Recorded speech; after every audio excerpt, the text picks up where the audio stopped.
Me presento, soy Tomás Rebursín, director de sector público en Microsoft Argentina, y hoy tenemos unos minutitos y quería compartir con ustedes algunas reflexiones sobre el futuro del ciudadano, y también, ¿por qué no?, el futuro de las ciudades inteligentes respecto del ciudadano. Un dato inicial que quería poner en común con todos y todas es que para 2025 van a crecer 6 veces las interacciones digitales diarias de un ciudadano medio. Hoy en día están en unas 700, 800, y la verdad que se van a multiplicar unas 6 veces. Entonces uno ya se pregunta en el día de hoy, pero ¿no son suficientes las interacciones digitales que tiene el ciudadano? Vivimos, digamos, realmente inmersos en un mundo digital. La realidad es que eso se va a incrementar y se ha acelerado muchísimo con la pandemia. Y de eso quería hablar al comienzo. Quería conversar un poquitito sobre qué es lo que ha ocurrido con este cambio de paradigma, ¿no? que es la pandemia que nos ha afectado a todos. Ha generado básicamente una aceleración y una inflexión también en nuestros hábitos. Ya no nos comportamos de la misma manera que nos comportábamos antes como ciudadanos, no tenemos las mismas expectativas, no tenemos muchas veces los mismos gustos, y disfrutamos la vida de una forma diferente. Algo que se está dando y se aceleró muchísimo es la hiperconectividad, ¿sí? Hay mucha gente, todos, y yo formo parte, por supuesto, de ese colectivo, que estamos hiperconectados, ¿sí? En el día a día estamos interactuando permanentemente con diferentes servicios. Y las ciudades no escapan a ese ámbito de hiperconexión, ¿cierto? Y realmente cuando uno habla con diferentes ciudades de la Argentina, con diferentes ciudades del mundo también, cuando ve diferentes casos, ve que todas las ciudades están repensando su propuesta de valor. Un poco fruto de la charla que venía del panel anterior, me pareció súper interesante. Empecé a notar algunas cosas por ahí de la parte luminaria. Es un caso súper importante, donde la luminaria no significa solamente generar mayor luz, significa mayor seguridad, ¿sí? Significa mayor confort por parte de los ciudadanos. Y eso es súper interesante por parte nuestra. Hay un elemento importante que es ya lo que tiene que ver con la concepción individual y colectiva del ciudadano.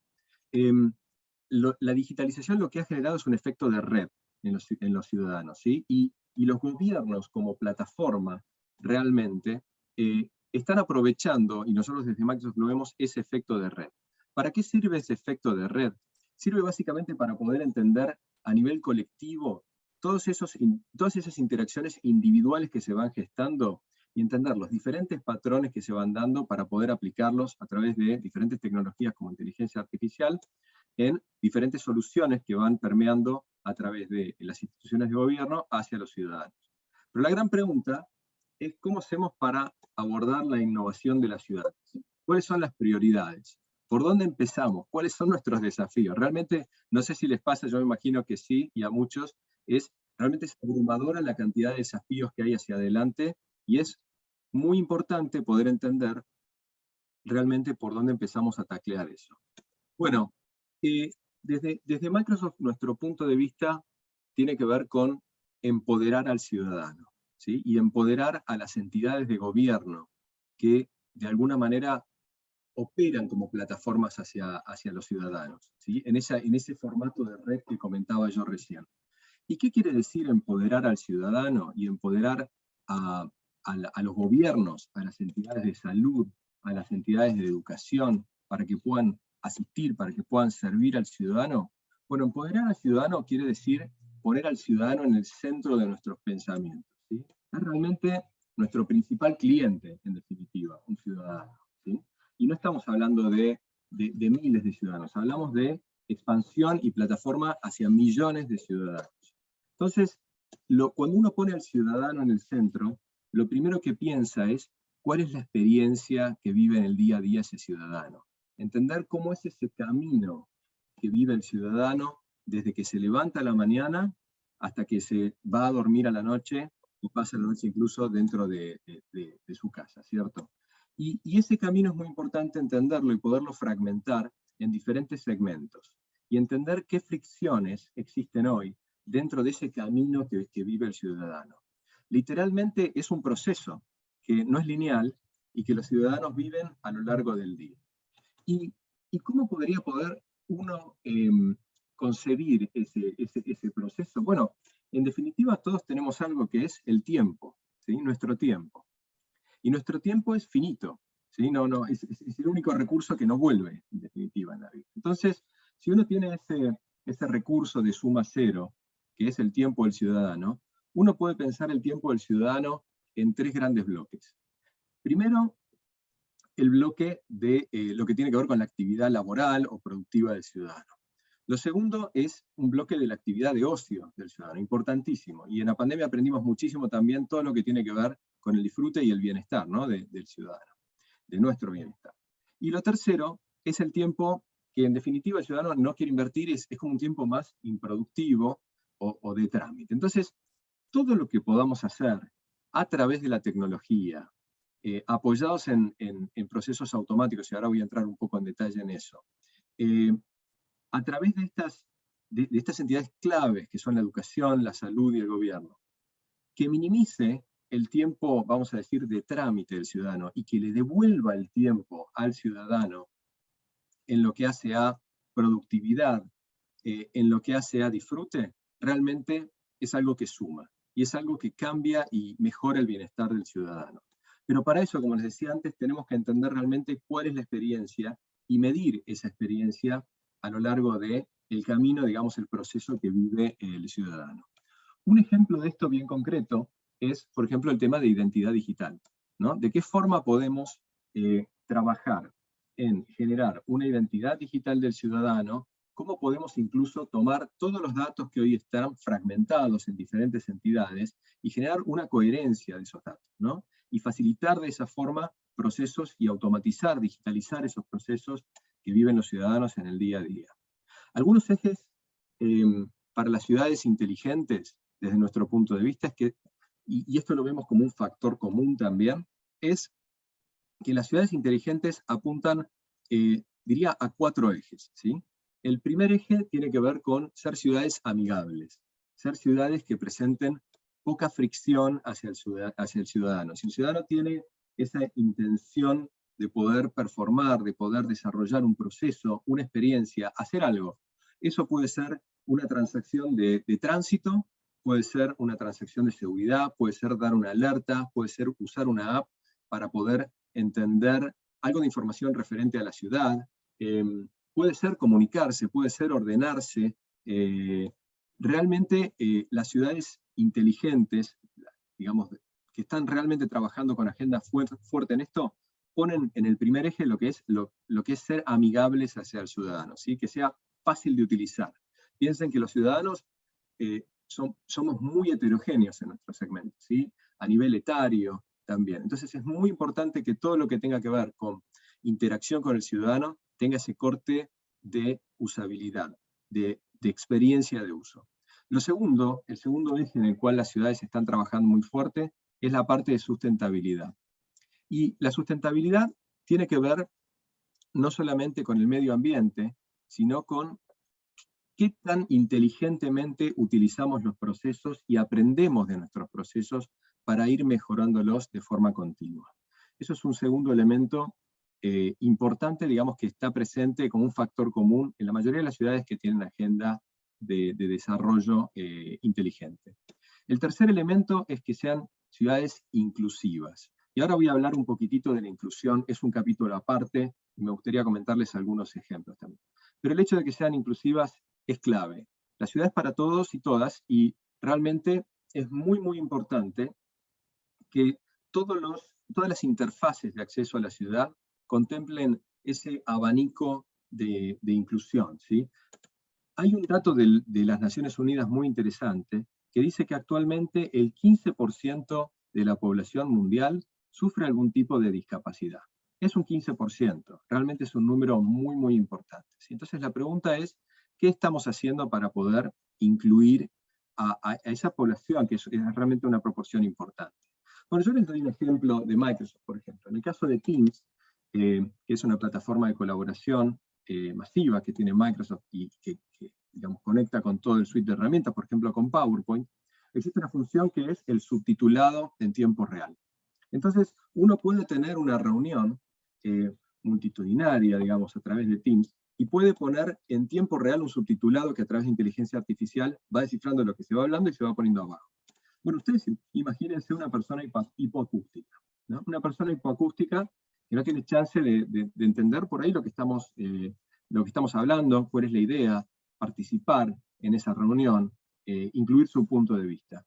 En el momento en que uno, en una herramienta de colaboración, tiene esa posibilidad, vamos a decir, de poder poner el subtítulo, automáticamente incluye a toda la gente que es hipoacústica. Y eso es clave.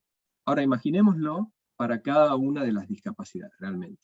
Y realmente hace una diferencia. Hace una diferencia para esa persona y nos hace una diferencia a todos como sociedad desde el punto de vista de tener la chance de incluir a la gente en las diferentes reuniones.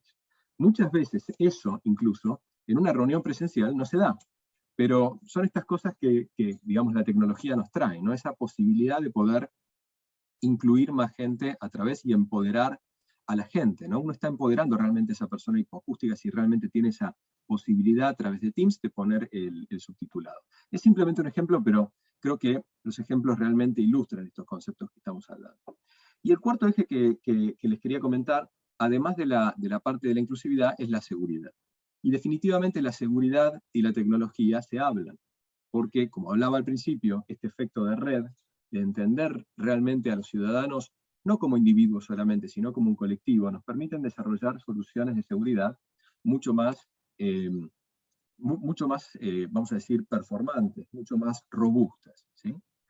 Hay un tema interesante, que es un concepto, además de estos 4 ejes que quería compartir con ustedes en estos 15 minutitos que estamos charlando, que es concebirnos como plataforma. Esto es un desafío, realmente, porque como ciudades, como entidades educativas, como compañías de plataforma tecnológica, realmente la concepción de la plataforma hace un gran cambio. ¿Por qué? Porque la plataforma es algo donde se apoyan los ciudadanos para poder operar. La plataforma es un ecosistema de soluciones que se hablan entre sí.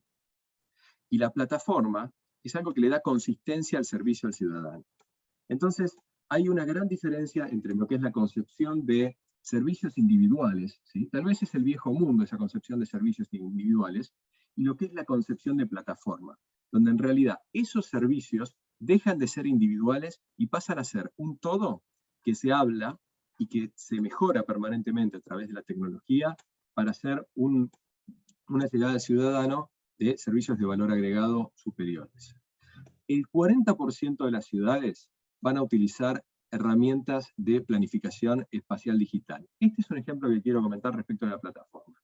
Cuando uno piensa, por ejemplo, en lo que es gemelos digitales, ¿no? Cuando uno piensa en cuál es la ciudad que viene, cuando uno piensa en qué es lo que dejó la pandemia en las ciudades, qué zonas quedaron más pobladas, qué zonas quedaron menos pobladas, cómo hay que repensar esas zonas que quedaron menos pobladas, cómo hay que darles un nuevo propósito a esas zonas. Bueno, ahí es donde entra esa concepción de plataforma, esa concepción de herramienta de planificación y de planificación espacial digital para entender, para poder simular también, antes de poner un ladrillo arriba del otro, qué tipo de soluciones, qué tipo de ecosistema vamos a crear dentro de una ciudad para poder darle servicio a los ciudadanos y reformular por ahí esos espacios que quedaron en desuso, o que quedaron en desuso dentro del marco de lo que se usaba antes, en el viejo paradigma. Un elemento tiene que ver con la centricidad del ciudadano, lo comenté recién, la experiencia del ciudadano, el camino del ciudadano. Vamos a hablar de otro elemento, que es importante dentro de lo que es la ciudad inteligente y en general lo que tiene que ver con la tecnología aplicada a los gobiernos, la educación y la salud. Tiene que ver con los procesos y tiene que ver en cómo funcionamos nosotros, todas las instituciones en nuestros propios procesos. Hay muchos procesos que son endógenos a las entidades, ¿sí? Que el ciudadano no los termina viendo porque por ahí no son del frente, digamos, de la línea de frente que ven al ciudadano. Pero sí son procesos que a nosotros nos afectan como trabajadores, ¿no? De lo que son las instituciones. Y que en definitiva afectan la eficiencia y la eficacia que tienen las instituciones para llegar al ciudadano. Bueno, la tecnología tiene un gran rol en la transformación de esos procesos. Y déjenme comentarles algunos ejemplos. Un ejemplo importante es, por ejemplo, dónde están sentados los datos. ¿Cómo podemos hacer para conectar los datos de una forma más inteligente? para que los procesos se hablen, para que los procesos no sean estáticos, no queden en un papel o en un flujograma, sino que sean procesos que vayan mejorándose y que vayan aprendiendo permanentemente. Bueno, definitivamente la tecnología nos ayuda en el día a día y nos puede ayudar a mejorar esos procesos y hacerlos más eficientes, a medir esos procesos tan importantes. Muchas veces lo que ocurre es que no medimos y al no medir no podemos gestionar, ¿no?, esos procesos. Entonces es muy, muy importante esa componente de procesos. Pensemos solamente que si logramos mejorar los procesos, minimizamos la componente del tiempo que consumimos en los ciudadanos, que no tienen que ver ni con la productividad personal o profesional, ni con la parte del ocio. Tiene que ver con todo ese tiempo que hoy consumimos todos, digamos, para poder hacer trámites. Mejoramos nuestros procesos, minimizamos el tiempo, generamos mayor bienestar al ciudadano. Entonces es un elemento súper importante que consideramos, además del primer eje, vamos a decirlo, del primer elemento, el primer pilar, que es tener al ciudadano en el centro y considerar la experiencia del ciudadano como un elemento clave a la hora de diseñar cualquier tipo de solución. Y el tercer eje, o el tercer bloque, diría, tiene que ver con las políticas. Entonces, ¿cómo podemos utilizar? Esto es una pregunta, tal vez es el eje menos desarrollado de esto, ¿no? Pero claramente es un desafío que tenemos hacia adelante. ¿Cómo podemos utilizar la inteligencia artificial? ¿Cómo podemos utilizar los datos para diseñar políticas que se adapten más rápidamente a los tiempos que van cambiando, que cambian muy rápido, y que no solamente se adapten a los tiempos a una velocidad mayor, sino también que incluyan todo lo que está ocurriendo en el ecosistema, incluyendo al ciudadano, ¿no? Para poder medir, poder entender qué es lo que está ocurriendo, y poder llevar eso a ese caldero de datos que, en definitiva, a través de inteligencia artificial, nos ayuda a diseñar mejores políticas públicas en cualquier tipo de ámbito. Eso es muy importante. Hay algo que es transversal a todo esto, a estos tres bloques, que es el ciudadano en el centro, con su experiencia, que es los procesos digitales inteligentes y automáticos por parte de las ciudades y las entidades de gobierno, y que es el diseño de las políticas basadas en inteligencia artificial, que es la seguridad. La seguridad es un elemento clave, ¿cierto? Lo vivimos a nivel personal, pero la seguridad de los datos, la seguridad informática es súper importante. Bueno, hoy vamos a estar dando un workshop, un taller en este mismo ámbito. Microsoft va a estar dando un taller sobre lo que es ciberseguridad. Así que yo creo que es un momento interesante para prestar atención, aprender un poco de últimas tendencias y ver cómo hacemos para que la seguridad realmente le dé un marco de apoyo y de operación a estos tres bloques, que es tener al ciudadano en el centro, tener esos procesos digitalizados y al mismo tiempo operar con políticas basadas en inteligencia artificial que puedan adaptarse rápidamente. Bueno, cierro con una idea hacia adelante, ¿no? He hablado un poquitito hacia atrás, Randy ha hablado un poquitito de lo que estamos haciendo, he comentado algunos ejemplos, también bien concretos, creo, donde realmente podemos hacer una diferencia como colectivo, ¿no?, hacia la ciudadanía, y cierro con una idea, un pensamiento, una reflexión, que tiene que ver con que la tecnología es un puente al futuro, ¿sí? Es un puente al futuro porque nos conecta permanentemente con nuestra próxima etapa, ¿cierto? Ahora, es un puente al futuro, pero la idea no es la del puente, sino la idea es la construcción del puente. Es una construcción que está dándose hoy y de la que todos formamos parte. Al estar en esta conferencia, realmente todos formamos parte, en nuestro día a día nos levantamos y ponemos bloques de ese puente. Bueno, yo creo que es importante cuando uno construye un puente, que ese puente esté direccionado hacia el río que queremos cruzar, ¿cierto? Y para eso es importante tener un plano claro. Desde otro punto de vista, tener al ciudadano en el centro, tener los procesos automatizados y tener políticas basadas en inteligencia artificial son elementos claves a la hora de establecer esa dirección del puente. Siempre con el norte puesto en empoderar al ciudadano y a las entidades de gobierno para que puedan hacer esa llegada al ciudadano. Y creo que esa construcción la hacemos juntos. La hacemos juntos todas las entidades de gobierno, todas las entidades de salud, todas las entidades de educación, todos los ciudadanos también que participen, porque esto es algo colaborativo, nuevamente con ese efecto de red, y definitivamente con Microsoft como un socio para poder hacerlo hacia adelante. ¿Cuál es el grado de convicción que vos ves hoy en los gobiernos, en los distintos niveles de gobierno, en relación a esta construcción hacia una Smart City? Yo veo realmente un grado de convicción muy alto. Y creo que la realidad nos convence, ¿no? Y no me quiero limitar solamente a pensar lo que veo, digamos, en diferentes entidades. Quiero hacer esto, quiero trasladar esto a nivel social, ¿no? A nivel sociedad. Creo que hoy todos estamos convencidos de que la tecnología es el puente para poder hacer las cosas. Definitivamente, el ejemplo que, por ejemplo, daba de Teams, sin Teams o sin soluciones como Teams sería muy, muy difícil realmente poder tener el nivel de interacción que tenemos hoy día, ¿no? Para poder cruzar ideas, para poder pensar juntos y construir ese puente. Un pensamiento que a veces tengo es, la misma tecnología es como el habilitador para seguir construyendo ese puente. ¿Por qué? Y te doy el ejemplo, Rand. Eh, a través de la tecnología, por ejemplo con Teams y lo que decía del subtitulado, nos conectamos y cruzamos ideas. Esas ideas son la materia prima que construye la próxima tecnología. Son los casos que compartimos, ¿cierto? Son los casos de las luminarias, son los casos de la seguridad, son los casos de la educación. Por ejemplo, utilizar Minecraft para poder hacer llegar a los chicos de una forma más lúdica todo lo que es la inclusión, ¿no? el apetito por el conocer, el aprender, ese hambre importante, ¿no? de poder aprender. Entonces, es algo como que es un círculo virtuoso, donde la misma tecnología apalanca, nos genera una realidad en la cual todos experimentamos. Al experimentar esa realidad nos damos cuenta, todos, ¿no? Las personas que trabajan en el gobierno, los que trabajamos en las compañías, los ciudadanos, todos somos ciudadanos, de que realmente logramos una mejora, ¿cierto? Y esa mejora nos inspira a seguir utilizando esa tecnología y a seguir interactuando hacia adelante para poder construirla. Así que yo creo que respondiendo un poco y reflexionando tu pregunta, Randy, creo que la veo esa intención, definitivamente, no es una intención, solamente es una convicción de que esto va hacia esa dirección, de que el puente es necesario y lo construimos entre todos.